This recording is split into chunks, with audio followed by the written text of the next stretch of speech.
ওরে প্রথমে এখানে সন্দেহভাজনভাবে ধরা হয়েছে। ওরে প্রথমে জিজ্ঞেস করা হয়েছে যে ও আওয়ামী লীগের সাথে জড়িত কিনা। ও প্রথমে মানা করছে যে এরকম না। পরে আমাদের এইখানে কয়েকজন মিলে আমরা ফোন টোন চেক করি।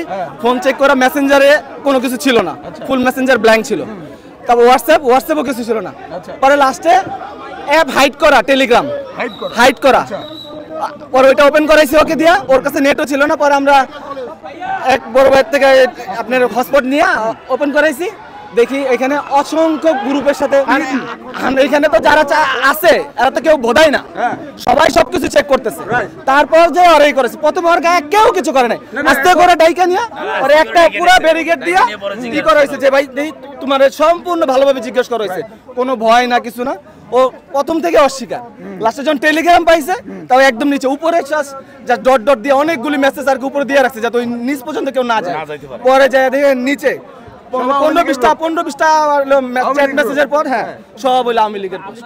তাহলে আপনারা যে ওই পোলাটা তুলে দিলেন কার হাতে তুলে? আমরা তো ভাই এখানে নাশকতা করতে আসিনি, আমরা আইছি যে এই এরিয়া যাতে কেউ। আপনাদের উচিত ছিল পুলিশের একজন মুখপাত্র মানে সিনিয়র যারা আছে তার হাতে তুলে দিয়ে। আমরা তো কনস্টেবলের হাতে দেই না, এসআই এর হাতে দিছি। ওরে কি মামলা দিবেন? মানে নাশকতা মামলা দিবে, করা উচিত ছিল। নাশকতা মামলা দিবে, অবশ্যই নাশকতা মামলা দিবে। ও